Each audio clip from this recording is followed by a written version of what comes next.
Welcome to all. आज हम exercise 5.4 करेंगे। हमने कोणों के माप या एंगल्स के जो मेजरमेंट है वो सीखे थे। सबसे पहले उन्हें दोहराई करते हैं। समकोण या राइट एंगल जिसे हम कहते हैं उसका माप हमारे पास होता है 90 डिग्री। उसके बाद अधिक कोण, अधिक का मतलब है ज्यादा, 90 डिग्री से ये बड़ा होता है। तो हम कह सकते हैं कि जो कोण हमारे पास 90 डिग्री से अधिक हो वो अधिक कोण होगा। और इसका जो माप है, यदि हम इस कोण को x कहें, ये 180 डिग्री से कम होता है। हम कह सकते हैं कि 90 डिग्री से अधिक और 180 डिग्री से कम हमारा अधिक कोण होता है। न्यून कोण, न्यून का मतलब है कम, 90 डिग्री से कम, और इसे हम कहेंगे 0 डिग्री से अधिक। जो भी हमारे पास कोण होंगे वो हमारे न्यून कोण होंगे। ऋजु कोण हमारा जो है उसे हम सरल कोण भी कहते हैं। स्ट्रेट एंगल ये हमारा 180 डिग्री होता है। प्रतिवर्ती कोण या रिफ्लेक्स एंगल 180 डिग्री से अधिक और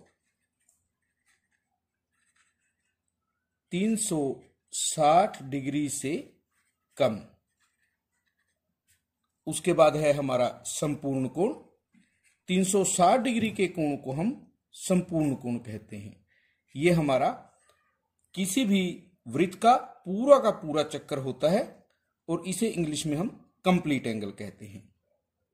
हमारा फर्स्ट क्वेश्चन है एक्सरसाइज 5.4 का।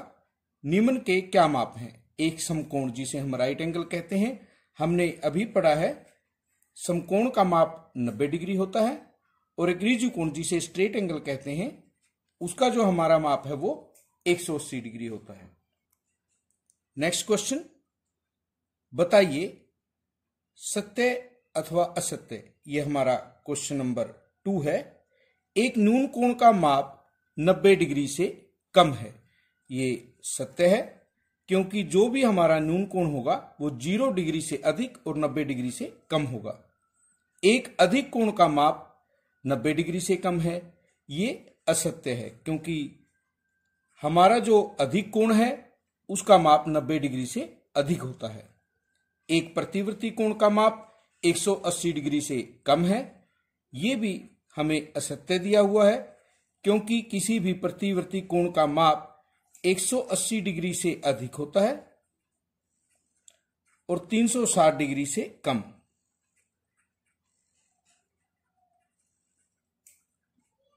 एक संपूर्ण कोण का माप 360 डिग्री है। आप कह सकते हैं ये सत्य है। यहां यदि आप इस प्रकार से लिख दें कि न्यून कोण 0 डिग्री से अधिक और 90 डिग्री से कम होता है, तो आप आसानी से इसे याद रख सकते हैं। अधिक कोण का माप 90 डिग्री से अधिक और 180 डिग्री से कम होता है। यदि आप एक बार ये याद कर लेंगे तो हमेशा याद रहेगा। उसके बाद हमारे पास नेक्स्ट पार्ट है measurement of angle A 53 degree, 53 degree, measurement of angle B 35 degree है। क्या मेजरमेंट ऑफ एंगल ए बड़ा है मेजरमेंट ऑफ एंगल बी से? आप यहां देख सकते हैं एंगल ए का जो मेजरमेंट है वो हमारा 53 डिग्री यानी 53 डिग्री, और मेजरमेंट ऑफ एंगल बी हमारा जो है वो 35 डिग्री यानी 35 डिग्री है। इसे देखते ही हम कह सकते हैं कि measurement of angle A is greater than B. तो हम कहेंगे कि ये हमारा जो दिया हुआ है वो सत्य है। नेक्स्ट क्वेश्चन नंबर 3, निम्न के माप लिखिए। प्रत्येक के 2-2 एग्जाम्पल हमें देने हैं। न्यून कोण यानी 0 डिग्री से अधिक और 90 डिग्री से कम जो भी हमारे कोण हैं वो सब न्यून कोण हैं। तो हमें इसका एग्जाम्पल जब देना है, 1 डिग्री से लेके आप 89 डिग्री तक जो भी कोण लेंगे वो सभी आपके न्यून कोण होंगे। 20 degree, 30 degree, 45 degree, 60 degree, 75 degree, ये कुछ कोण ऐसे हैं जो आपको याद रखने हैं। ये सभी हमारे न्यून कोण हैं। अधिक कोण जो हमारा 90 डिग्री से अधिक होगा और 180 डिग्री से कम। आपको कुछ जो कोण याद रखने हैं, जैसे कि 110 डिग्री, 120 डिग्री, 150 डिग्री, 175 डिग्री, ये हमारे कुछ एग्जाम्पल हैं जो हमारे अधिक कोण हैं। नेक्स्ट पार्ट है क्वेश्चन नंबर 4 हमारे पास। निम्न कोणों को चांदे से मापिए और उनके माप लिखिए। यहां हमारे पास कोण दिया हुआ है। देखिए इस प्रकार हम इसे रखेंगे। यहां पर जो सेंटर में हमारे पास डी का या चांदे का बिंदु है, उसे इस प्रकार रखने के बाद आप इसे नीचे के रेखाखंड से मिलाएंगे और यहां पर आप देखेंगे जो हमारा ये कोण है 130 और 140 के बीच में जो रेखा हमारे पास दिखाई गई है निशान, वहां पर है 130 और 140 के बीच में हमारा 135 डिग्री होगा। इस कोण को जब हम मापेंगे, देखिए यहां पर जो हमारा स्टार्टिंग पॉइंट है वहां पर हम इस प्रकार से इसे लेंगे और रेखाखंड नीचे हम इस तरह से मिलाएंगे। आप यहां पर देख सकते हैं कि 70 डिग्री से दो निशान आगे है और यहां पर 110 डिग्री है। इनका जोड़ 180 डिग्री है। अब क्योंकि हमारा जो बिल्कुल सीधा कोण है, आप इस तरह से रख के देखेंगे तो ये हमारा जो कोण बनता है वो 90 डिग्री का है। ये 90 से अधिक खुला हुआ है, तो आप यहां 70 और 110 में से 110 डिग्री वाले निशान को देखेंगे। यहां आप देख सकते हैं दो निशान आपके पास दिखाई दे रहे हैं, एक 70 और 110। तो हमारा जो कोण होगा आप इस निशान से देखेंगे 110 से 3 स्थान आगे है, तो हमारा 113 डिग्री होगा।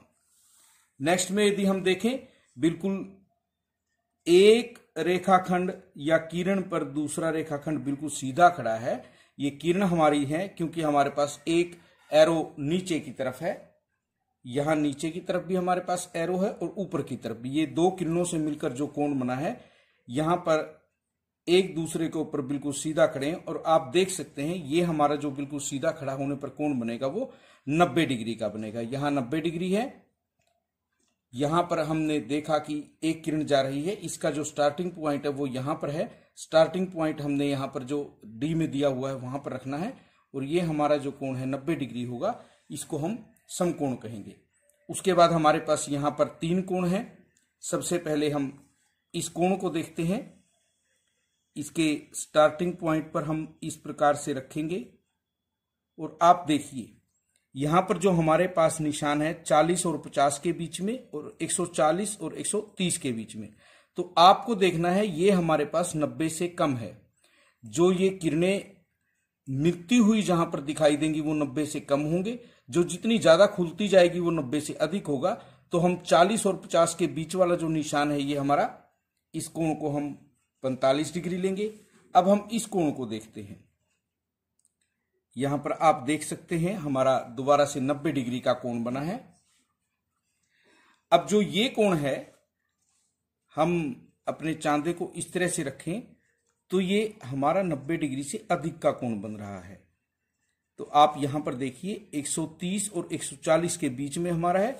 यहां पर हम 135 डिग्री का कोण माप सकते हैं। आपको इस प्रकार ये करना है। आज के लिए इतना।